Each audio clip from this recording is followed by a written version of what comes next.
오늘 토론 주제는 융복합 의료제품 시장 진입 방안 중에 이렇게 네 가지로 좀 잡아봤습니다. 그래서 공동 개발 방식의 융복합 의료제품 개발 사례 및 사업화 전략. 두 번째는 라이센스인 방식의 융복합 의료제품 개발 사례 및 사업화 전략. 그다음 세 번째는 인수합병 방식의 융복합 의료제품 개발 사례 및 사업화 전략. 네 번째는 융복합 의료제품 사업화 진행 시 인허가 전략을 기반으로 한 여러 가지 고려사항. 이 네 가지 주제를 가지고 말씀드릴 텐데요.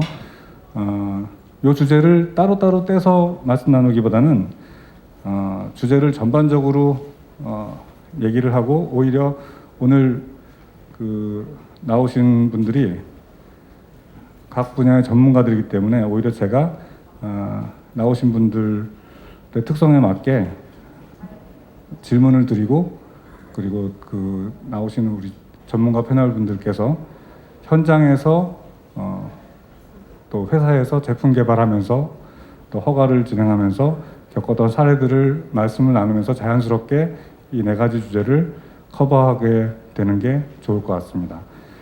그럼 우선 첫 번째로 앞에 여러 번 얘기 나왔던 의료기기가 주작용이 되고 소량의 의약품을 써서 의약품이 보조작용이 되는 그런 사례의 융복합 의료제품을 개발했던 사례를 갖고 계신 오세인의 박경준 대표님께서 사례를 좀 말씀해 주시면 좋겠습니다. 네, 안녕하세요. 조금 이해를 돕기 위해서 제가 개발하려고 했던 제품과 그 다음에 과정 같은 것들을 좀 설명드릴까 합니다. 저는 현업에서 종사하고 있는 치과 의사예요. 치과 의사들이 사용하고 있는 약물은 그렇게 많지 않고요. 대부분 의료기기가 되겠습니다. 많이들 들어보시고 사용하고 계시는 게 이제 제일 먼저 생각나시는 게 옛날에 아말감이라는 재료들, 그 다음에 뭐 금리 이런 것들을 생각하실 수 있을 것 같고요. 조금 더 업그레이드 되면서 나오는 게 이제 임플란트 제제입니다. 그러니까 임플란트를 심기 위해서는 꼭 필요한 게 치조골, 뼈가 되는데요. 이제 뼈가 없는 사람들은 뼈를 이식해서 사용을 하게 됩니다. 이때 사용하는 뼈는 사람의 뼈인 동전골, 동물의 뼈인 이종골, 그 다음에 칼슘과 인으로 만들어져 있는 합성골로 나눠져요. 그럼 여러분들에게도 저도 잠시 질문을 던져보면, 이 의료기기는 1등급부터 4등급까지 분리가 되는데, 임플란트가 뼈하고 비교했을 때 등급이 상위 등급일까요? 하위 등급일까요? 임플란트는 3등급이고요. 뼈는 4등급이 되겠습니다. 이유가 뭐냐 하면 임플란트는 들어가서 변화가 없어요. 그냥 그 고체, 금속 자체로 그대로 유지가 됩니다.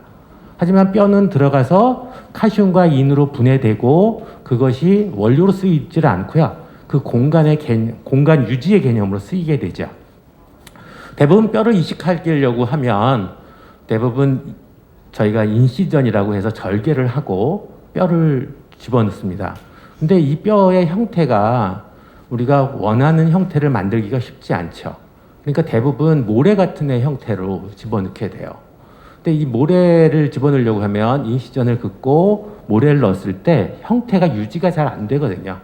그러니까 결국엔 형태 유지를 위해서는 금속의 막을 위에다가 덮게 됩니다. 저희가 차단막이라고 하는데, 이런 금속의 막을 집어넣었다가 어느 정도 시기가 돼서 뼈가 활성화가 되고 이렇게 생착이 되면 뜯어내서 제거를 하게 되죠. 그러다 보니까 우리 스텐트처럼 흡수성의 차단막도 쓰게 되고, 하여튼 어쨌든 간에 그 형태를 유지하게 하려고 하는데 의료기기입니다. 저는 이런 생각을 했어요. 이 가루의 형태, 어떤 블록본의 형태로 집어넣는 기존의 뼈에서 좀 벗어난 시멘트 콘크리트 같이 페이스트 형태로 만들고 그거를 주사식으로 집어넣는다면 이를 갖다가 그러니까 임플란트보다도 자연 치아를 좀 살리지 않을까. 그래서 이제 연구 개발을 했고, 제가 보통 이제 융복합 제제의 전 단계인 복합 제제로 해서 컴포짓이라는 재료를 만들었습니다. 그래서 유기물과 무기물이 합성으로 들어가 있는, 그래서 페이스 형태로 만드는 그런 거를 만들었습니다. 근데 이게 말 그대로 콘크리트를 시멘트를 이렇게 섞어 놓으면 물이랑 섞어 놓으면 딱딱하게 굳잖아요. 굳게 되면 못 쓰니까 이게 오래 유지를 위해서는 두 개의 성분으로 분리를 시켜 놓죠. 그럼 A 성분과 B 성분으로 나누게 되는데 A 성분과 B 성분이 잘 혼합이 돼야만 진정한 성능이 발휘가 되거든요. 그래서 대부분 색깔을 조금 다르게 해요. 그러니까 뭐 하나는 뼈 성분이니까 대부분 하얀색일 거고요. 그 다음에 성분이 섞이는데 빨간색을 넣기에는 좀 뭐 피하고 섞일 테니까 뭐 괜찮을 수도 있겠지만, 그래서 대부분 노란색 같은 아주 엷은 색깔의 노란색을 쓰게 됩니다. 그러니까 제가 개발하는 단계에서 A 페이스트에는 하얀색으로 했고 B 페이스트에는 노란색이 필요하다라는 생각이 들었고, 여기에는 우리 몸에 들어가는데 항생 물질이 들어간다면 어떨까? 그래서 제가 노란색의 인공색소가 대신에 테트라사이클린 제제를 썼어요. 그러니까 뭐 물론 항생제가 되게 많이 있지만 뼈에서 기능하고 치조골에 가장 약물의 효과를 나타낼 수 있는 게 테트라사이클린이었고, 또 제품으로 나와서 인젝션 타입으로 해서 페이스트 형태로 집어넣는 그런 약제가 있었기 때문에 저는 허가받는데 전혀 지장이 없을 거라고 판단을 했습니다. 하지만 식약처에 저희가 모든 그 안정성, 생물학적 안정성 평가를 다 받고 의료기기 때문에 물리화학적 평가도 받게 됩니다. 그래서 뭐 들어가는 자금으로 따지면 한 1억 5천 정도를 투자를 해서 모든 허가를 받았어요. 허가를 받은 게 아니라 생물학적 평가 보고서를 받았습니다. 저희 같이 2등급의 정도 되는 의료기기는 식약처에서 관리를 안 하고요. 대부분 뭐 KTR이라던가 이런 뭐 화시연 같은 데서 그거를 받아서 이제 평가를 하죠. 생물학적 평가 보고서에 어떤 문구가 있었냐면 한 줄로 다른 데는 무슨 문제가 없다. 그 다음에 창의성이 나타났다. 독창적이다. 한 줄, 테트라사이클린에 들어가 있는 약물에 대한 거는 한 번쯤 평가가 필요하다. 이렇게 넘어갔습니다. 제가 한 게 2018년도더라고요. 다시 한번 찾아보니까. 이때는 식약처에서 그 KTR에서 받는 순간 그 생물학적 평가 보고서 BSA에서 그 언급이 되는 순간 식약처에 문의가 들어갑니다. 식약처 문의 담당관은 약물이에요. 일단 보류. 이게 이제 핑퐁 게임이 일어나게 되고, 저희 같이 신생 벤처 기업 같은 경우에는 그걸 견뎌내기가 어렵죠. 괜히 더 이렇게 실갱이를 하다 보면 이제 찍히게 되고 영원히 이 사업을 안 할 것도 아닌데, 그런 이제 여러 가지 이유에서 결국에는 레시피를 다시 바꾸게 되고 다시 이제 허가를 트라이를 하게 되는데, 지금은 이 생태계가 되게 좋아진 것 같아요. 저희 때는 결국엔 못해서 다시 봤는데 2년이라는 시간이 소요됐습니다. 그때는 또 왜 그랬냐면 이 평가를 좀 강화하면서 저희 같은 경우에는 치과 쪽에서 담당을 했고, 그래서 치과 대학 안에 그 평가센터가 있었어요.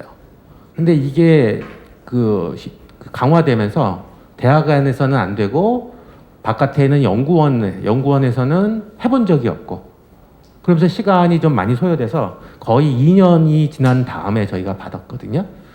근데 이 허가라는 것 자체가 신생기업을 하고 있는 사람들이 늘어지게 되면 결국엔 다 인건비고 지출이 굉장히 많아집니다. 그래서 결국에는 회사가 겨우 망할 정도의 상황까지 도래하고 있었지만 저희는 그래도 그나마 극복하고 아직까지는 살아는 있습니다.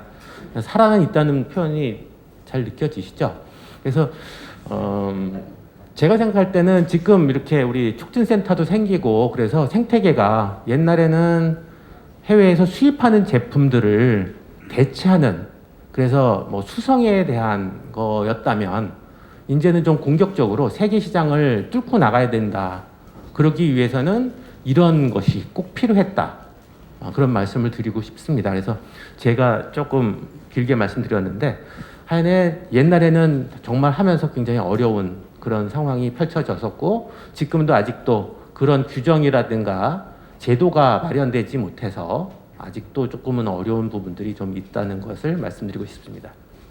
네, 아유, 감사합니다. 아주 중요한 말씀을 해주셨는데요. 그러면 그때 페이스트에 유기물하고 무기물 섞은 거에 테트라사이클린 항생제를 소량 섞은 게 문제돼서 허가를 2년 동안 못 받고 시간을 네. 보내신 거네요.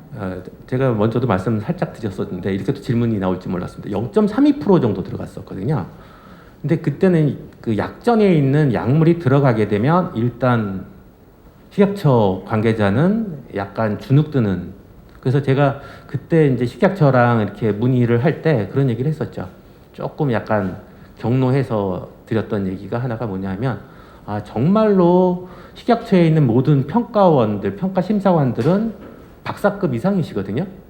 근데 이분들이 이런 식으로 평가를 한다면 고등학생들 갖다 놓고 아니면 AI 갖다 놓고 쭉 리스트업해서 아닌 거가 튕겨 나오면 그냥 버려버리면 될 것을 왜 이렇게 고급 인재들을 갖다 놓습니까? 이런 얘기를 한 적도 있습니다. 개인적으로.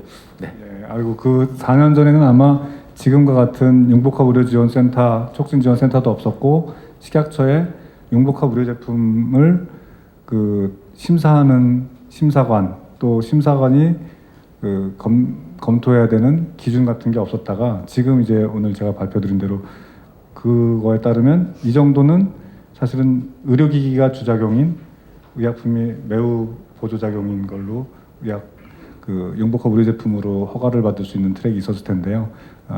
조금 안타깝지만 또 계속 노력해 주시고 또 후속으로 또 이런 분야에 이런 유사한 아이디어를 현업에서 지금 원장님처럼 박 원장님처럼 의사 선생님들이 아이디어를 내 가지고 이런 융복합으로 또는 이게 원래 원장님 보통 의사 선생님들이 쓰던 방법인 거죠? 본인들이 항생제를 좀 섞어서 쓰는 방법인 건가요?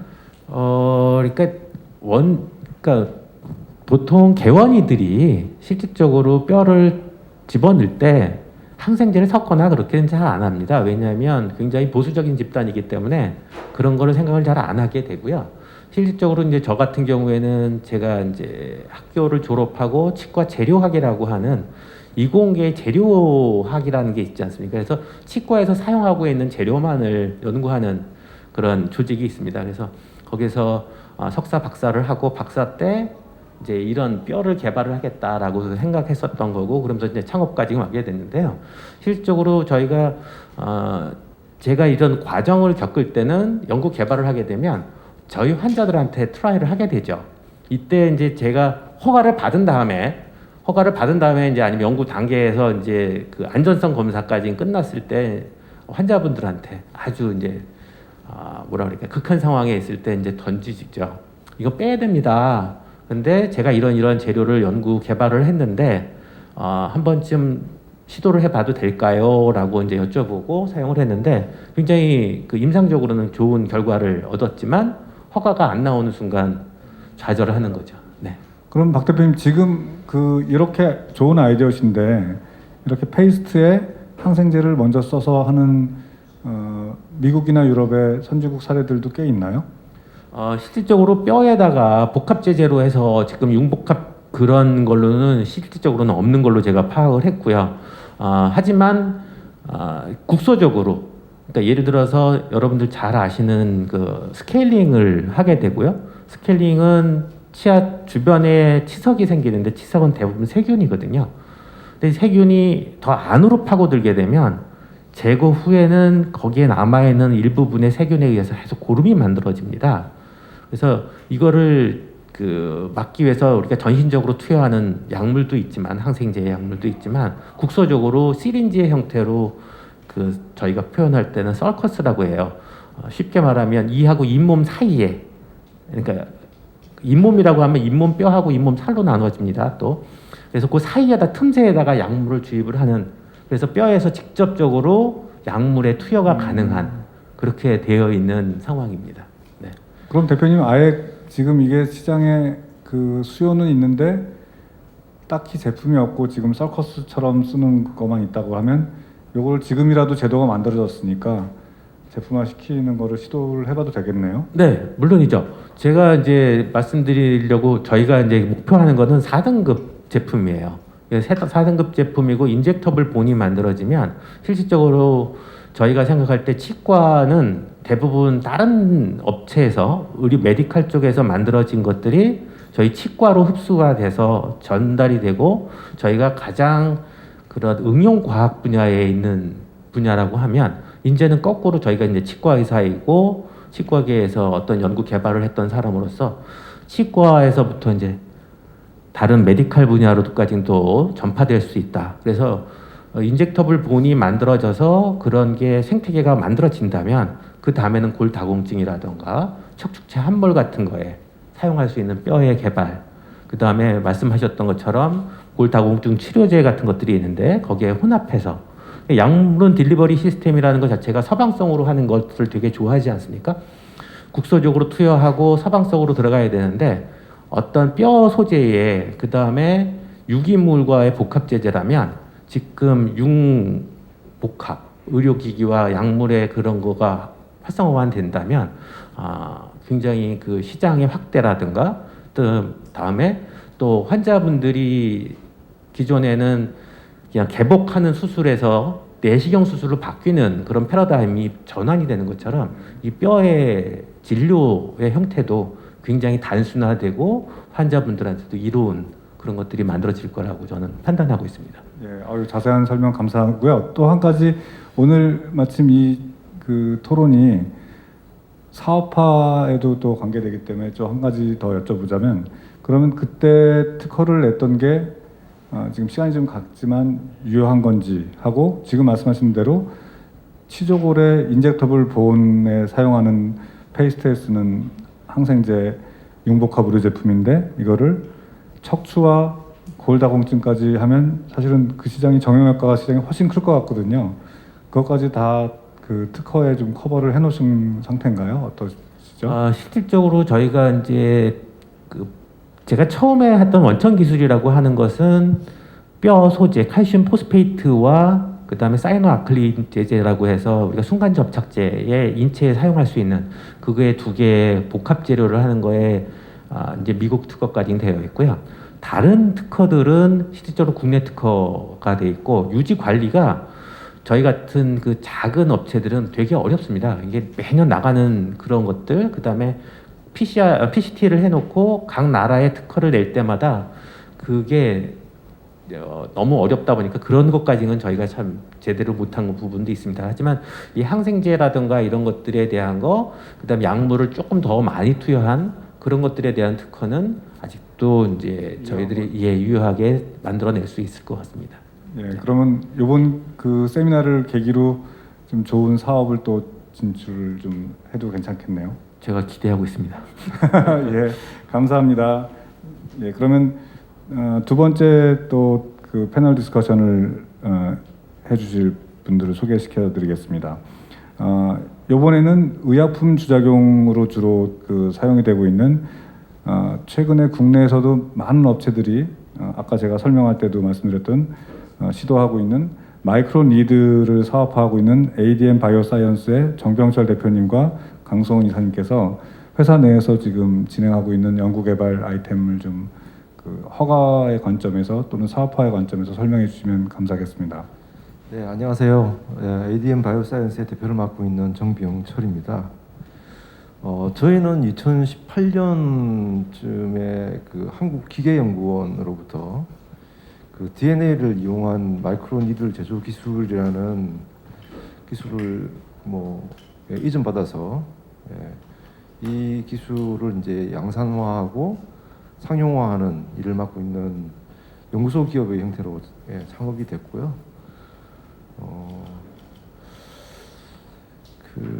저희는 저희 양력에서도 보시면 아시겠지만 저희는 이 의료계나 제약계에 있던 사람들이 아닙니다. 저희의 그 캐리어는 대부분 전자제품, 전자부품이나 이런 것들을 하던 사람이라서 생각을 늘 자유롭게 가지고 있던 사람인데 그래서 이렇게 그 인허가 관련돼 있는 것들이 복잡하게 얽혀 있을 거라고 상상을 사실 못하고 이 업계에 들어오게 됐고요. 저희가 개발하고 있는 이 그 의약품용 마이크로 니들은 별다른 고민 없이 사실은 이렇게 인허가 관련돼 있는 사항이 좀 복잡하구나 이런 걸 생각하면서 아무런 그리낌 없이 메디컬 디바이스인 줄 알고 저희가 개발을 시작을 했고요. 근데 이제 최근에 뭐 이렇게 마이크로 니들 관련돼 있는 업체들이 많이 늘어나고 제품도 늘어나면서 이제 뭐 식약처에서도 아마 분류를 새로 하신 것 같은데, 이게 이제 그 의약품으로 분류가 되는 순간 이제 저희가 상당히 당혹해하고 있는 거죠. 왜냐하면 우리가 어떤 사업적인 그림을 그리고 이 회사를 어떻게 운영할 거며 어떤 형태로 가져갈 거라는 그런 마스터 플랜들을 쭉 가지고 있었는데, 이게 이제 메디컬 디바이스로 그대로 남아 있었으면 그 그림이 그냥 아무런 문제 없이 진행이 되고 되려 뭐 더 빠른 속도로 더 좋은 모습으로 갈 수 있는 모습일 거라고 생각을 하고 있었는데, 이게 이제 메디컬 파머시로 넘어가는 순간 이제 저희는 사업 계획을 새로 해야 되는 상황이 된 거죠. 왜냐면 메디컬 디바이스면 우리가 제조하는 제조 환경도 어느 정도의 규모, 어느 정도 자본이 들어가야 되고, 그 정도면 우리가 유지할 수 있다 없다 뭐 이런 데 대한 느낌이 있을 텐데, 이게 메디컬 파머시로 가는 순간 저희가 파머시를 만드는 회사가 아님에도 불구하고 사고를 바꾸게 되고, 환경을 유지하는 데 들어가는 여러 가지 비용이라든지 이런 것들이 굉장히 크게 되기 때문에, 그걸 우리가 지금 현재의 사업 구조에서 감당할 수 있을까? 뭐 그러지 못할까? 이제 이런 데 대한 이제 근본적인 고민을 많이 하게 되는 경우인 것 같습니다. 그래서 저희는 저희 내부의 조직에서도 뭐 그 제약에 관련돼 있는 연구개발 조직이나 인력이 전혀 있지 않아요. 사실은 그냥 오로지 그 핵산을 이용해서 기본적인 마이크로 니들의 형태를 갖추고, 그 이 사람의 피부를 뚫고 들어가야 되는 마이크로 니들이 가져야 되는 기계적인 강성, 그다음에 뭐 여러 가지 화학적인 효과, 뭐 이런 것들을 저희가 충분히 갖추면은 이게 단순히 사업화하기가 굉장히 쉬워지고, 또 기존의 제약사들이 있기 때문에 그들과 협력해가지고 좋은 제품을 내놓을 수 있을 거라는 기대치에서 한 발 물러서 가지고 이게 그러면 비즈니스 구조를 어떻게 가져가야 될까? 아까 말씀하셨듯이 제약사의 이름으로 마지막 제조가 이루어지기 전에 형태로 저희가 니들을 만들고 마지막 공정을 제약사에 끌고 들어가서 해야 될지, 아니면 그렇게 되면 사실은 저희는 이제 기존에 준비하고 있던 공정들을 싹 다 바꿔야 되는 그런 문제들이 발생을 하게 되거든요. 그래서 상당히 크게 당혹해 하고 있고, 이제 뭐 최근에는 좀 제가 좀 그 약간 여유 있는 시간을 일부러 많이 가지려고 노력을 했는데 갑자기 또 바빠졌어요. 그래서 바빠졌고 생각이 많아지고, 어떤 케이스를 만들어야 가장 우리 회사의 기본적인 자원인 기술력이 내부에 유지되고, 또 고객과의 어떤 협력 관계나 이런 것들이 잘 유지될 수 있는 방법이 뭘까에 대한 고민을 다시 하게 되는 계기가 되는 것 같고요. 아마 그 전에 미리 제가 우리 저주핀을 만나 뵀었으면 그런 고민 다 하고 들어와서 아마 미리 했을 것 같습니다. 그리고 좋은 기회가 된 것 같고요. 뭐 저희 여기 와서 이제 좋은 사례들이 좀 생긴 것 같아서 저희 그 비즈니스 디벨롭 담당하고 있는 우리 강승원 이사께 한번 그런 사례들을 한번 들어보도록 하겠습니다. 네, 안녕하세요. 그 ADM 바이오사이언스에서 비즈니스 디벨롭을 담당하고 있는 강승원입니다. 일단 뭐 최근 사례라고 말씀하시니까 가장 최근은 어제 있었던 사례 같습니다. 어제 마이크로니들의 굉장히 관심을 많이 갖고 있는 제약사에서 관계자분하고 이제 미팅을 할 수 있는 기회가 있었는데요.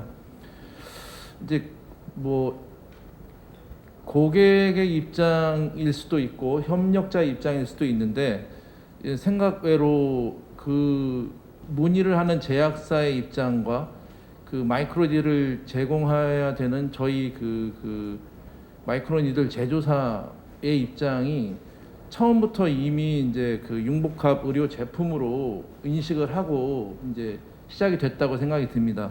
왜냐하면 첫 번째 질문이 뭐였냐면, 이 마이크로니들의 제약사가 가지고 있는 어떤 그 약물이나 유효 물질을 자유롭게 탑재할 수 있습니까? 가 첫 번째 질문이었고요. 당연히 그걸 목적으로 만들어진 게 마이크로니들입니다. 두 번째는 그렇다면 그 유효 성분을 전달할 때 복약이 이제 어려운 사람이 가장 먼저 이제 떠오르게 되는데, 제약사 입장에서는 그 환자에게 그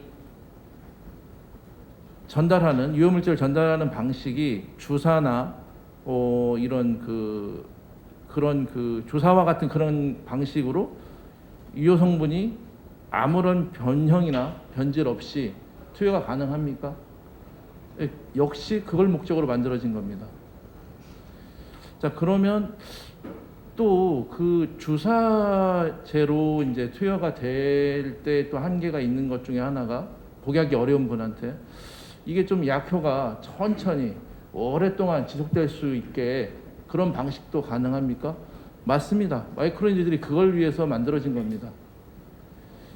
그렇게 따지면 좀 전에 이제 그 발표 자료에서 나와 있었던 것처럼 기존의 이제 방식, 마이크로니들이 처음 나와서 이렇게 계속 업그레이드되는 방식이 여러 가지가 있었는데, 현재 이제 디졸빙 방식, 생분해 방식으로 된 이유는 사실 여러 가지가 있습니다. 저희가 뭐 스스로 개발을 했다기보다 그 디맨드한 제약사의 입장 쪽에서 여러 가지 이제 인풋이 들어오게 되는 건데요. 아까 말씀드렸던 것처럼 인스턴트하게 즉각적으로 약효가 국소적으로 들어갈 수 있는 부분이 있고요. 복약을 하지 않아도. 또 거꾸로 오랜 시간 천천히 흡수가 될 수 있다라는, 그거는 뭐 복약이나 주사제들을 통해서 뭐 컨트롤하기 어려운 부분들을 다 컨트롤할 수 있다라는 굉장히 좀 혁신적인 부분이 있는 거고요. 융복합 기기였던 마이크로니들이 이제 그 의약품으로 변경된 이유가 이제 생분해성이라고 이제 아까 설명이 됐었는데,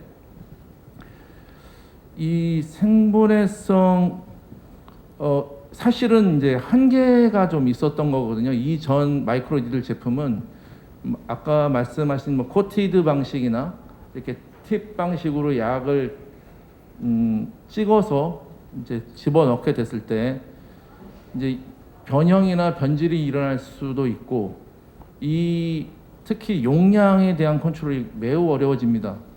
이게 뭐 화장품이 아니기 때문에 뭐 많이 바르고 많이 넣어줘서 좋은 게 아니라, 정확한 위치에 정확한 용량을 투입할 수 있느냐 없느냐가 이제 관건이 될 수 있는데, 이 디졸빙 방식은 사실 원래 약품이 가지고 있던 성분을 그대로 유지할 수 있고 그 정확한 용량을 투입할 수 있다라는 기존의 다른 투약 방식에 대비 많은 장점을 갖고 있기 때문에 이렇게 발전이 있을 수 있는 거라고 생각이 드는데요.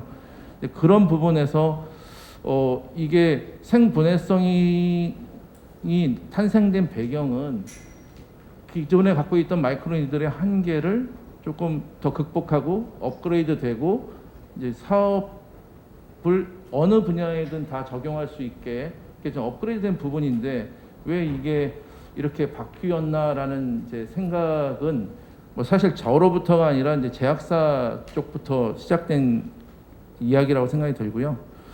결론적으로 이제 말씀을 드리자면, 저같이 이제 비즈니스 디벨롭을 하는 입장에서는 제약사가 고객이냐 협력사냐 뭐 이런 것도 굉장히 중요하지만, 어떤 형식의 비즈니스 케이스로 함께 윈윈할 수 있느냐가 굉장히 중요한데, 이게 이제 그 의약품으로 이제 결정이 되는 순간 이제 저희가 할 수 있는 거는 뭐 라이센스 인아웃이나 뭐 그쪽 제조사에 저희가 들어가서 일을 한다거나 이런 식으로 될 수밖에 없고, 그렇게 되면 사실 기본 개념 어느 약품 어떤 게 들어오더라도 그걸 딜리버리 하겠다, 뭐 DDS죠, 드럭 딜리버리 시스템인데, 그 자체에 그 가지고 있는 그 마이크로 니들 자체의 아이덴티파이가 좀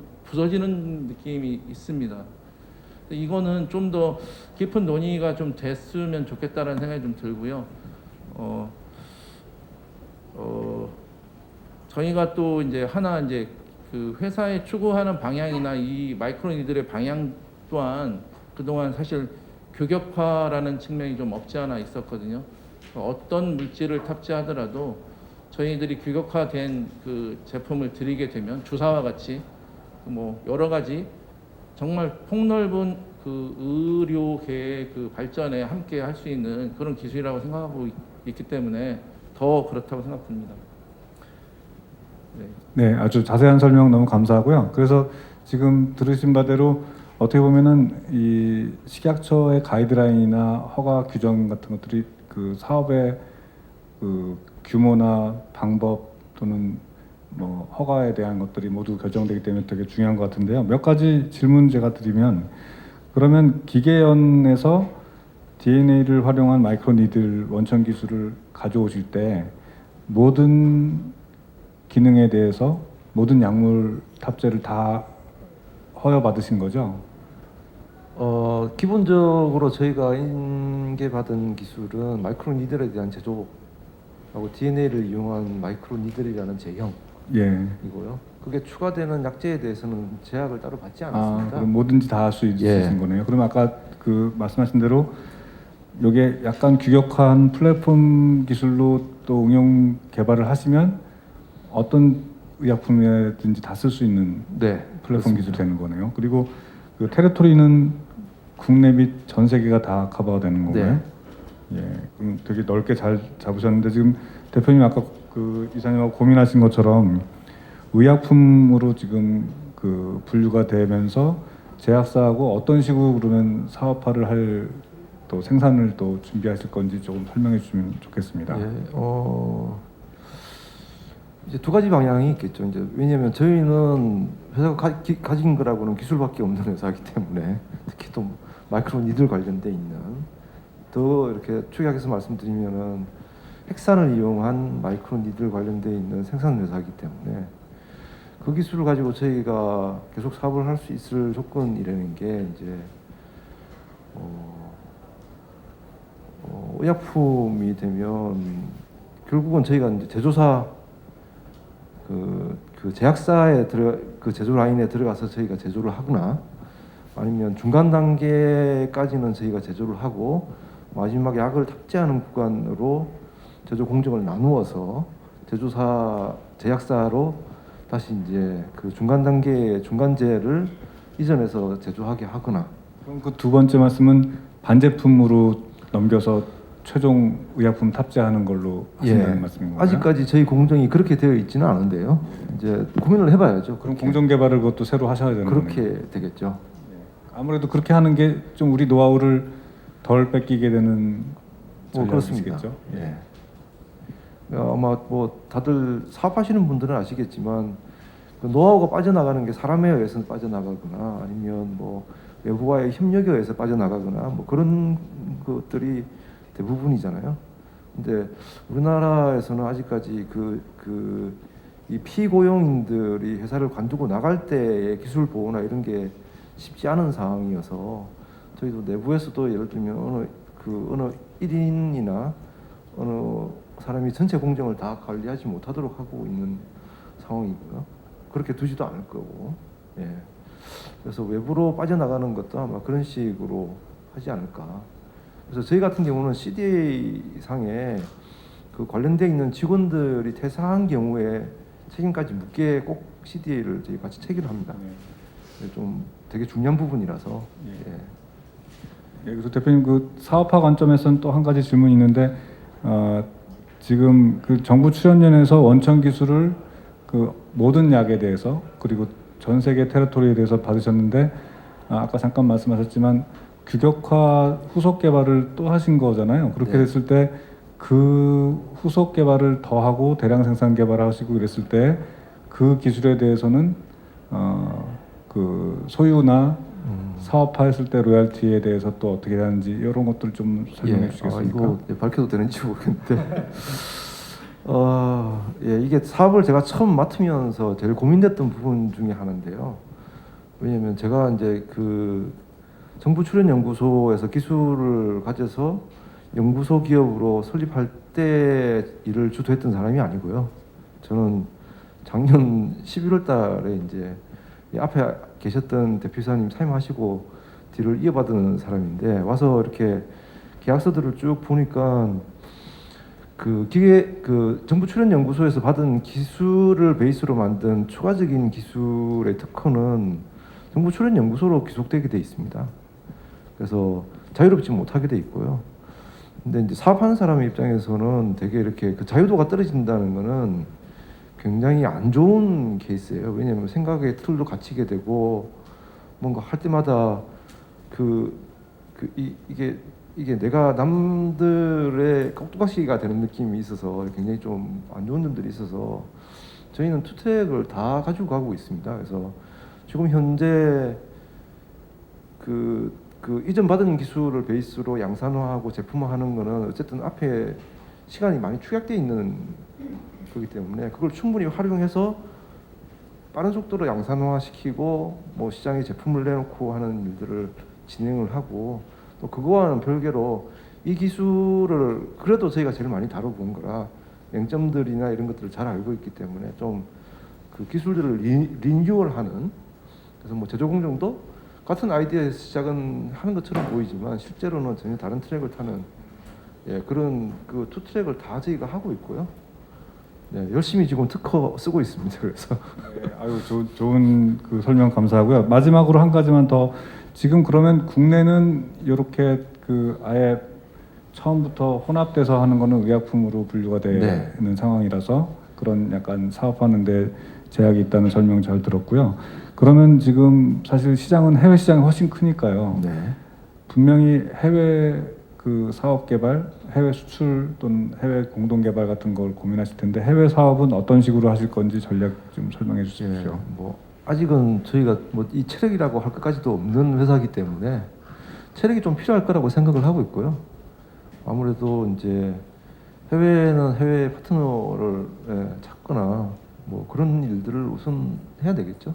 저희가 저희 기술을 알리는 작업들을 준비하고 있고요. 뭐 이런 찬스나 또는 그 전시회 뭐 이런 것들을 충분히 활용해서 저희가 저희만의 기술 또 저희가 마이크로 니드를 하면서 여기에 약물을 탑재했을 때 필요한 필요 충분 조건들 뭐 예를 들면 뭐 약이 디졸빙돼서 들어가는 속도의 문제라든지 용량을 엄격하게 지킬 수 있는 방법의 문제라든지 그다음에 뭐 적절한 부위에 대한 문제라든지 이런 것들을 충분히 저희가 저희 기술력으로 커버해 나가고 있는 것들을 충분히 선전하고 관련돼 있는 사람들과의 협력을 통해 가지고 일을 할 준비를 하고는 있습니다. 준비만 하고 있습니다. 아직까지.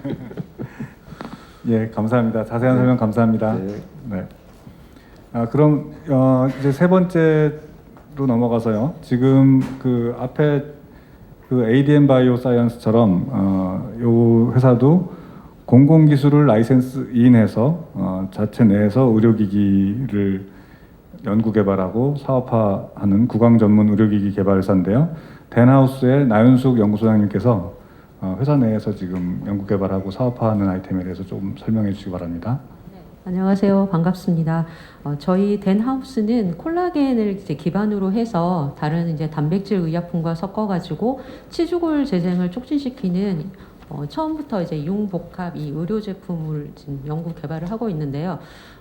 오늘 이제 이 패널 토의를 듣다 보니까 공교롭게도 여기 이제 오세인 대표님이 처음에 본인의 기술로 이제 이 제품을 개발하고 그리고 ADM 이 바이오 ADM이요. 이제 회사처럼 이제 그 외부의 기술을 이제 이전을 받아가지고 이제 융복합 제품을 개발을 하고 있는데요. 저희 덴하우스는 이 두 가지가 지금 다 해당이 된다라고 지금 생각이 듭니다.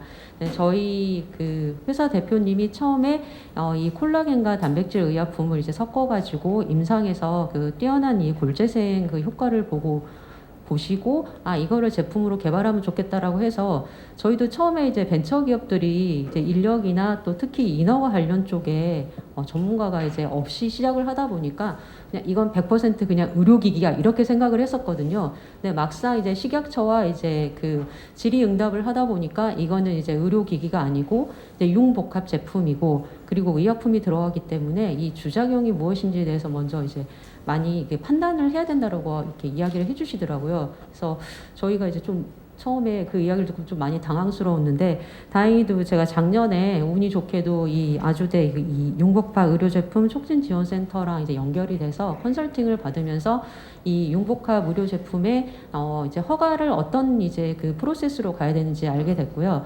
모든 창업하시는 특히 연구자 창업 벤처기업 같은 경우는 진행이 초기 창업 패키지부터 해가지고 뭐 도약, 뭐 성장 이렇게 쭉쭉 그 정부 과제를 통해 가지고 아마 이 제품 개발을 진행을 많이 하실 거라고 생각이 듭니다. 저희 회사도 마찬가지로 초기에 그 말씀드렸던 이 콜라겐 기반 제품은 이 한 서너 개의 정부 과제를 통해 가지고 최종 그 저희가 목표로 하는 그 제품까지 시제품이 이제 연구 개발이 이제 끝난 상황이다 보니까 이제 더 이상 이제 이 그 기술을 가지고는 이제 과제를 진행하기가 좀 어렵더라고요. 그렇다라고 하면은 우리는 이제 어떻게 이제 또 이 정부 과제에 그 참여를 할 수 있을까라고 고민을 하다가 그 연구개발특구진흥센터에서 이제 시행하는 그 공공연의 기술을 이전을 받아가지고 과제를 진행하는 그런 사업 과제를 저희가 알게 됐었어요. 그래서 저희 이제 회사가 구강 관련된 이제 전문 회사다 보니까 그 관련 이제 기술들을 쭉 검색을 이제 실시를 해서 한 서너 가지 이제 후보 기술을 저희가 선정을 하게 됐고, 그리고 이 기술들을 이제 이전해 주시는 플랫폼 기관에서 요거에 관련된 이 비즈니스 모델 그 시장 보고서를 이제 저희한테 이제 주시게 되거든요. 그러면 그걸 이제 보고 판단을 해서 회사 내부에서 협의를 해가지고 이 기술이 우리 회사에 가장 좋겠다라고 이제 선정한 기술이 이제 저희는 하이드로겔을 만드는 제형 기술이었습니다. 그래서 이 기술의 가장 큰 특징은 보통 이제 하이드로겔 같은 경우는 이 수변 환경에서는 이 탈락이 굉장히 쉽게 되는데 이제 구강 전방용이다 보니까는 이 수변 환경에서도 잘 부착이 돼야 되는 게 가장 큰 기술이거든요. 그리고 두 번째는 보통 하이드로겔을 이제 제형화하게 될 때는 가교제를 넣기 때문에 나중에 이거를 다시 다 제거해야 되는 그런 공정이 들어가게 되고, 또 남아있는 이 가교제들이 이제 그 부작용을 일으키는 이제 그런 경우들이 보고가 되기 때문에 저희는 이런 가교제 없이 순수하게 폴리머만 가지고 가교하는 이 기술을 이제 공공연구원에서 이전을 받게 됐고요. 그리고 가장 큰 거는 이 기술을 저희가 이전을 받으면서 이게 이제 플랫폼으로 이제 약물 전달 플랫폼으로 사용을 할 수 있겠다라는 또 이런 생각이 들었었거든요. 그래서 과제를 요즘은 저희가 이제 그 신청을 할 때 선정되는 기준을 이제 보다 보니까 예전에는 참 기술에 이제 포커스가 맞춰졌다라고 하면은 기업이 내는 요즘 과제들은 나중에 이 사업화 그리고 정확하게 이제 타겟이 어딘지를 명확하게 이제 그 명시를 해야지 과제 선정이 잘 되더라고요. 그래서 저희가 이제 처음에 이 과제를 지원을 했을 때는 구강 전망용 이제 약물 전달 그 하이드로겔을 만들겠다. 그리고 약물은 실제 지금 치과에서 사용하는 오랫동안 이제 임상적으로 안전하게 사용하고 있는 이 약물을 사용하겠다라고 이제 딱 명확하게 표시를 해놓고, 시장도 실제 저희가 이제 제품을 판매를 하고 있습니다. 그래서 그 판매 이 네트워크를 통해서 이 제품을 판매를 하겠다라고 이제 그 마케팅 포인트까지 저희가 작성을 해서 냈거든요. 그래서 아마 그쪽 부분에 있어서 크게 이제 가점이 돼서 저희가 이 과제에 선정이 된 것 같고요. 이렇게 과제가 선정이 되다 보니까 이제 저희 이제 작은 벤처 같은 경우는 그 금액이 굉장히 큰 금액이고, 그 금액을 가지고 회사의 어떤 비용 부담은 줄이면서 제품을 개발할 수 있겠다라는 그런 자신감이 붙어서 지금 열심히 저희들이 이제 제품을 개발을 하고 있습니다. 다만 그 어제도 저희가 토의를 할 때 나온 문제이지만은 지금 저희 여기 다 있는 이제 회사 대표님들이 다 의료기기가 이제 기반인 회사다 보니까 의약품을 이제 봉입을 하게 되면은 이 의약품 GMP를 어디에서 해야 되는지에 대한 그런 굉장한 어려움이 있거든요. 그래서 저희도 실제 과제로 제출을 한 거는 의약품이 이제 주작용이기 때문에 융복합 제품이지만 의약품으로 그 분류될 가능성이 굉장히 높은 제품입니다. 그러다 보니까는 저희의 이제 앞으로 구축할 생산 시설은 의료기기 기반인데 이제 의약품으로 이게 품목 분류가 되다 보면은 이건 기술은 저희가 개발을 해서 이 제품은 개발을 했지만 막상 저희가 직접 생산을 해서 판매하기까지가 굉장히 좀 어려운 난관에 부딪히게 되더라고요. 그래서 다양한 이 이전받은 기술을 가지고 다양한 이런 사업화를 지금 탐색을 하고 있는데, 어제 또 저희가 이제 토론을 하면서 많은 조언을 해주셔가지고, 이 하이드로겔이 이제 약물 전달에 관련된 것도 있긴 하지만은 하이드로겔 자체로도 의료기기로 저희가 또 사용을 할 수가 있고요. 또 사업을 확장을 한다라고 하면은 대부분 많이 이제 사용하시는 마스크팩 쪽으로도 저희가 다양하게 이 사업 확장성을 어제 확인을 해서 저희 회사 입장에서는 굉장히 도움이 되는 토의였습니다. 네, 감사합니다. 아주 그 설명을 잘 해주셨고요. 사실 저희가 어제 이 논의 때문에 지금 토론도 하고 있었는데, 그러면 지금 소장님 보시기에 어쨌든 약물과 우리 하이드로겔 의료기기의 융복합인데, 약물을 소량 쓰는 게 아니라 충분히 쓰기 때문에 이거는 약물이 주작용이 되고, 지금 네. 말씀하신 대로 그러면 의약품 GMP 시설이 있는, 우리가 그거를 또 허가 내기는 너무 일이 커지니까 의약품 GMP가 있는 제약회사와 협업을 할 수밖에 없는 상황인데요. 그러면 그 제약회사를 어떻게 찾을 것이며, 또는 제약회사하고 어떤 조건에 협업을 할 수 있는지 생각해 본 적이 있으신가요? 지금 이번 인터비즈 기간 동안에 저희 기술에 대해서 관심을 가지고 이제 상담을 요청하셨던 이제 큰 제약 회사들이 몇 군데 있으셨거든요. 그래서 이제 저희도 이제 지금 기술을 이전받고 초기 개발 단계인데 실제 이제 요구하시는 부분들은 이제 거의 이제 개발이 끝난 이 단계를 요구를 많이 하시고, 그렇다라고 하면은 이 기술을 이제 전체 이제 이제 큰 제약회사 쪽으로 이제 전반적으로 이런 기술 전체를 다 라이센스 아웃하는 쪽이 좀 유리하지 않을까. 뭐 다들 이제 그 회사의 대표님들은 내가 제품도 개발을 하고, 네, 생산도 하고 이 마케팅도 내가 다 잘 할 수 있어라고 이제 생각을 하시고 이제 진행을 하지만, 실제 이제 사업을 하다 보면은 여러 이제 굴곡이 있으시고 이제 난관들이 많이 부딪히시잖아요. 그래서 우리 회사가 제일 잘할 수 있는 부분에 좀 포커스를 맞춰서 그 회사는 거기에 역량을 최대한 집중을 하고, 만약에 제약회사 이제 큰 제약회사와 협업이라든지 마케팅 이런 부분이 잘 된다라고 하면은 그렇게 이제 그 공동으로 잘 진행을 하면 좋겠지만은, 그렇지 않다라고 하면은 우리 내부에 인력이 없다라고 하면 전문 외부 인력을 같이 이제 컨소시엄을 이뤄가지고 그 인력을 충분히 활용하는 것도 작은 벤처 회사한테는 기이지 않을까 싶고요. 또 이러한 뭐 포럼이라든지 네트워킹을 통해서 이런 전문가들하고 이렇게 많은 이 협업을 할 수 있는 이런 장을 많이 만드는 것도 이 벤처 회사한테는 큰 도움이 된다라고 생각을 합니다. 네, 아주 좋은 설명 감사하고요. 제가 보기에도 작은 벤처들, 저는 이제 벤처들 한 1,000몇 개 보면서 그 검토를 해보다 보면, 지금 소장님이 말씀하신 게 되게 중요한데, 웬만큼 조금 더 해가지고 더 부가가치를 높여가지고 사실은 주고 싶은데, 그러다 보면 사실 우리가 할 수 없는 부분을 자꾸 건드리게 되고, 사실 특허가 시간이 있는데 시간을 버리는 게 사실 더 큰 기회를 없애는 거거든요. 그래서 예전같이 대형 제약사나 큰 기업들이 무리하게 하지 않고, 이런 이제 3,000명이나 모이는 이런 기술 인터비즈 바이오 파트너링처럼 기술을 사고 파는 시장이 꽤 형성이 됐기 때문에, 좋은 기술이라면 잘 포장해서 설명해서 아예 초기에 통째로 넘기는 것도 좋은 방법인 것 같은데요. 한 가지 질문이 있는데, 아까 그 하이드로겔 그 레디에이션에 의해서 가교를 하고 구강 수변 환경에서도 탈락이 안 되는 원천 기술을 그 정부에서 지금 기관에서 가지고 오셨는데요. 이렇게 가져오신 다음에 우리 소장님 계신 그 덴하우스에서 추가적인 후속 개발이나 대량 생산을 위한 어떤 노력이나, 또는 아까 말씀하신 몇 가지 어떤 의약품으로 개발하는 게 좋은지에 대한 그 후속 개발을 어떤 것들을 하셨는지 좀 설명해 주시겠습니까? 우선은 그 패치 형태의 약물 전달형 이런 제형을 우선 좀 저희가 개발을 하고 있고요.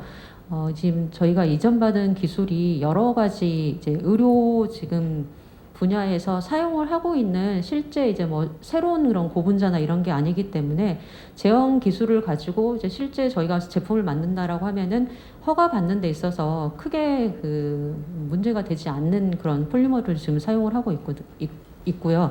그리고 아까 말씀드렸던 패치 형태뿐만이 아니라 다양한 형태의 이러한 그 폴리머를 이제 섞거나 아니면은 이제 양이나 방사선 조사량을 바꿔가지고 이런 점도라든지 아니면 강도라든지 이런 것들을 충분히 이제 변형을 시킬 수가 있거든요.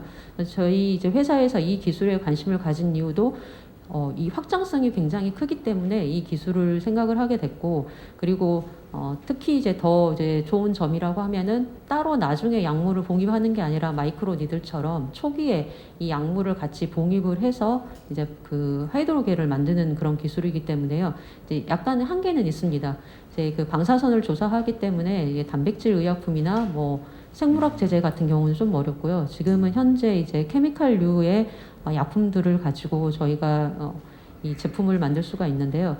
그러니까 여러 방면으로 쓸 수가 있고, 그리고 아까 말씀드린 대로 이제 하이드로겔 자체가 이제 의료기기로만 또 사용이 가능하기 때문에 창상 피복제나 또 유착 방지제 이쪽 부분도 저희가 지금 고려를 하고 있습니다. 예. 그러면 그쪽 창상 방지제나 유착 방지제 뭐 이런 창상 피복제 같으면은 의료기기 때문에 우리가 좀 주도적으로 할 수도 있는 거겠네요. 네, 그렇죠. 예. 그리고 그렇게 해서 지금 그 라이센스인한 원천 기술에 제형 기술이나 점도 강도를 변형시키는 업그레이드 기술 개발을 했을 경우에는 그 기술의 소유나 거기에 대한 기술료는 어떤 식으로 책정이 되나요? ADM과 마찬가지입니다. 예, 이게 지금 네, 정부에서 이전받은 기술은 이렇게 이제 그 기관별로 약간 다르거든요. 그래서 어떤 그 연구소에서는 이제 전용 실시권 하고 전용 실시권까지 주는 이제 기관이 있는 반면에 이 통상 실시권만 주는 경우도 있거든요.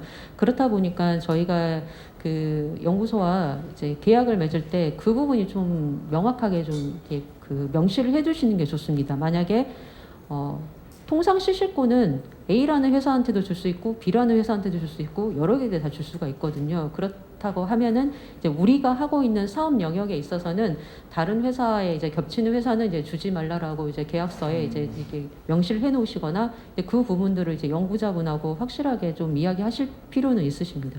예, 아주 중요한 지적이신 것 같습니다. 지금 제가 다시 강조드리면요, 정부는 사실은 국내 모든 기업들한테 똑같이 혜택을 주기 때문에 큰 돈을 주지 않으면 전용 실시권을 주기 어렵기 때문에 작은 돈으로는 통상 실시권 주기 때문에요. 자기네 테리토리, 에리어, 분야는 아예 우리만 준다든지 하는 것들을 명시해야 될 것 같고요. 제 생각엔 아마 또 하나는 그렇게 했더라도 공동 개발해서 응용 개발을 많이 해서 특허를 또 내놔야 아마 사업하기에 유리할 것 같은데요. 그죠? 거의 이 제형 기술도 원천 기술이다 보니까요. 여기에서 파생되는 제형에 관련된 어떤 기술은 저희한테 기술 이전한 그 기관과 특허가 공동으로 나갈 수밖에 없는 그렇죠. 상황입니다. 공동으로 해서 네. 예, 그렇게 해서 어쨌든 다른 기업들이 네. 들어오지 못하게 하는 게 중요할 것 네, 같네요. 그렇죠. 공동으로 나가게 되면 저희의 이제 허락이 없이는 네. 이제 그 딴데 못 연구소도 주니까. 다른 곳에다가 이 특허를 넘길 수는 없거든요. 그래서 빠른 기술을 이전을 받으면 거기에 이제 플러스 해가지고 저희 이제 회사의 특허가 같이 이제 들어가는 거를 빨리 이제 출원하는 게 중요한 전략이라고 생각하시면 될 것 같습니다. 네, 감사합니다. 오늘 이렇게 해서 그 주제 발표와 토론, 패널 토론을 다 마쳤는데요. 혹시 플로어에서 오늘 나온 주제에 대해서 융복합 의료 제품의 허가와 사업화의 주제에 대해서 질문이 있으시거나 또는 오늘 지금 그 전문가 패널들께서 지금 아주 좋은 토론을 해주셨는데요. 이 토론 주제에 맞는 또는 본인들이 개발하고 있는 거에 대해서 또 고민 있으시면 질문을 해주시면 아는 만큼 또 성실하게 답변을 해드리고 혹시 답변을 다 못 해드리면 나중에 우리 센터에서 또 후속적으로 또 파악을 해서 좀 말씀드릴 텐데요. 질문 있으면 손 들어주시면 마이크를 누가 마이크 좀 전달해 주세요.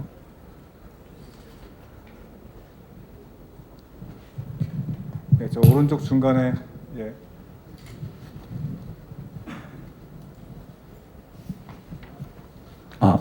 예, 안녕하세요. 저는 IMGT라는 회사에서 저는 뭐 사실은 기술은 모르고요. CFO인데 저희도 이제 융복합 제품을 이제 만들고 있습니다. 오늘 뭐 말씀 듣고 여러 가지 인사이트 이야기 이제 잘 들었고요. 근데 저희도 사실 이제 그 꿈과 희망을 갖고 이제 식약처 문을 이제 두드릴 때만 해도 융복합 지원센터도 생기고 해서 의료기기 따로, 의약품 따로 이렇게 뭐 안 해도 되겠구나라고 이제 했는데 현실은 그렇지 않았습니다. 가보니까 센터는 생겼는데 인력도 굉장히 부족하고 예산도 부족하고 해서 이분들이 그 부서 따로따로 하는 것보다 그 부서에서 더 이제 지원받는 게 과연 현실적으로 어떤 게 있는지 저희 지금 이제 잘 모를 지경인데요. 오늘 말씀 쭉 듣다 보니 결국은 이제 좀 과격한 표현일 수 있는데 이제 식약처 각성하라라는 이제 메시지를 우리가 줄 수밖에 없는데 저는 이제 다르게 생각합니다. 식약처가 사실은 예산 훌륭한 분들이 많아요. 주무관들 만나니까 뿔 달린 도깨비가 아니더라고요. 제가 이제 직접 저는 본 적은 별로 없는데 이분들이 FDA에서는 뭐 이렇게 하는데 왜 식약처는 이렇게 하십니까? 그러면 아 그래요. 그러면 레퍼런스를 주시면 긍정적으로 검토하겠습니다라고 하지 않고 그러면 FDA로 가십시오 이러거든요. 왜냐하면 예산이 부족해서 그래요. 그래서 제가 볼 때는 이렇게 이제 우리 다 같이 우리가 수요자고 이런 이제 주최 측에서 이런 자리에 사실은 이제 식약처 분들 좀 모시고 오고 그리고 이제 예산을 배정할 수 있는 이제 국회 보건복지위 분들도 오시라고 그래서 지금 대한민국이 이렇게 많은 이제 바이오 벤처 이렇게 많이 모으는 자리는 아마 이런 행사밖에 없을 건데요. 막상 보시면 달라질 거예요. 예산을 좀 더 늘려야겠다. FDA에 뭐 한 반은 안 되더라도 3분의 1 정도는 돼야겠다. 그렇게 하시고 주무관들이 사실은 굉장히 실력 있는 분들이 많이 오시면 우리가 개별적으로 외부의 컨설팅 회사 전문가 찾느라고 얼마나 뭐 어렵습니까? 그 돈들이 사실은 개별적으로 수많은 시행착오 끝에 이제 진행이 되는 걸 모아서 식약처에서 사실은 실력이 출중하고 예산이 돼 있는 분들이 많이 근무하시면 우리가 사실 도움을 받을 수 있을 것 같거든요. 그분들이 애티튜드가 문제가 아니고 현실적으로 힘들기 때문에 이런 여론을 좀 조성을 해야 되고 내년 인터뷰저 바이오에는 식약처하고 국회의원들도 좀 모셔가지고 반드시 이런 자리를 좀 보게 해주시면 좋겠습니다. 이런 이야기가 꼭 좀 전달이 되면 좋겠습니다. 감사합니다. 네, IMGT의 CFO님 너무 그 직설적이고 아주 정확한 그 말씀 감사하고요. 지금 그 두 번째 질의를 받기 전에 교수님 요거는 꼭 편집하지 마시고 그 제대로 다 실어서요. 그 식약처, 국회 다 말씀해 주시기 바랍니다. 지금 이거 그분들이 바빠서 못 오셨지만요. 이게 지금 다 촬영돼서요. 저희 발표한 거, 패널한 거, 지금 CFO님 말씀하신 거는 하나도 한 토시도 빼놓지 않고 다 전달을 해주시기 바랍니다. 감사합니다. 그 다음 질문 받겠습니다. 예. 네, 근데 제가 마이크를 잡긴 했는데. 예, 먼저 네. 하시죠. 예, 죄송합니다. 네, 안녕하세요. 저는 시너지 AI라고 하는 인공지능 헬스케어 기업을 운영하고 있는 신태영이라고 하고요. 저는 그리고 이화여대에서 지금 이화여대 목동병원에서 교수로 일을 하고 있고 실제 진료를 보고 있는 의사입니다. 그래서 여러 가지 이제 의견들을 많이 들어봤는데 조금 어떻게 생각하실지 잘 모르겠어요. 그러니까 저는 어떻게 보면 좀 당연한 거 아닌가라는 생각을 또 하게 되는 부분이었는데 우리가 이제 융복합이라고 하는 것은 정부의 어떤 규제 혁파를 위한 하나의 어떤 시도 내지는 또 하나의 길이라고는 생각은 하지만 그렇다고 해서 의약품이라든가 우리가 이제 이걸 명확하게 정의를 내리지 않습니까? 의약품인 것과 그리고 의료기기인 것과는 전혀 사실은 다른 거고 그 생애 주기가 완전히 다른 거고 그리고 이게 검증되는 기간도 완전히 다르기 때문에 그런 부분에서 그러면은 의료기기와 의약품이 합쳐진다고 해서 그러면 그게 달라질 것이냐 그렇지 않다고 저는 생각을 하고 제가 이제 박경준 대표님 말씀 들으면서 조금 뭐 이렇게 생각을 저도 좀 했던 게 굉장히 조금 마음이 프러스트레이션이 분명히 있으셨을 거라고 생각을 합니다. 그리고 좋은 아이디어라고 생각을 하고, 하지만 이제 잘 아시는 것처럼 그 테트라사이클린 같은 경우는 그 스테인이 되거든요. 그러니까 이빨 자체가 노랗게 변하는 부작용이 있어요. 그러니까 어릴 때 사용을, 아기 때 사용을 하게 되면 이빨이 나오기도 전에 노랗게 돼가지고 나와서 이거 완전 바꿀 수가 없는 상황이 되고, 뭐 굉장히 오랫동안 약을 사용을 했다라고 하면은 임신한 케이스라든가 뭐 이런 케이스에는 그런 컴플리케이션이 분명히 생기는 것들이 이제 복구가 됐고, 그런 부분에서 이제 실제 임상의사들은 그 부분을 사실 의대생 때부터 알고 있고 굉장히 주의를 하고 있거든요. 근데 이제 만약에 그게 이제 조금 더 실질적으로 들어간다고 했을 때 그게 이제 뼈에 그 어떤 컴파운드를 만들어 가지고 그게 안으로 이제 들어가서 이게 생착이 된다고 했을 때 그게 아주 적은 용량이라고 할지라도 긴 기간 동안 그게 들어갔을 때 실제로 어떤 현상으로 나타나는지는 정식으로 사실은 그 임상시험, 그러니까 의약품에 대한 임상시험, 그리고 특정 형태로 어떤 형태로 들어가느냐, 우리가 이제 실제로 우리가 주는 약이 맞습니다. 대표님 말씀대로 실제로 굉장히 고용량으로 주기도 하지만 적은 용량이라고 할지라도 그게 이제 몸 안으로 들어갔을 때 어떤 영향을 미치는지 우리가 알 수 없기 때문에 결국은 제약회사에서 하는 인디케이션 확대, 그러니까 예를 들어 우리가 인디케이션을 뭐 이거는 뭐 감기에만 쓰는 약입니다, 뭐 이런 약은 사실 없지만 어떤 병에 대해서 쓰는 약입니다라고 했지만 이게 부작용으로 이거는 소변을 잘 보게 만드네요. 그러면 소변을 잘 보게 만드는 부작용이 생기는데 원래는 감기약인데 그걸 어떤 식으로 쓸 거냐라는 인디케이션 확대에 있어서도 사실은 굉장히 철저한 검증을 거치거든요.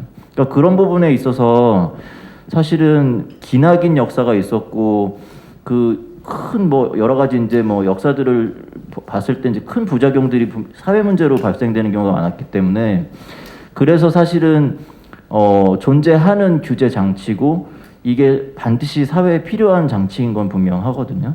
그래서 이제 그런 부분에서 사실은 조금 더 이제 조금 뭐라 할까요? 지금 있는 시스템을 좀 더 받아들이는 그런 차원의 시도를 해보시는 거는 어떨까라는 생각 좀 더 들었고, 제가 생각할 땐 융복합 트랙으로 들어가가지고 만약에 국회의원이나 뭐 이렇게 해가지고 이제 실력 행사를 한다 하더라도 이거는 바뀌지 않을 게 분명하다고 저는 생각은 들었어요. 사실은 죄송하지만 그런 생각이 좀 들고요.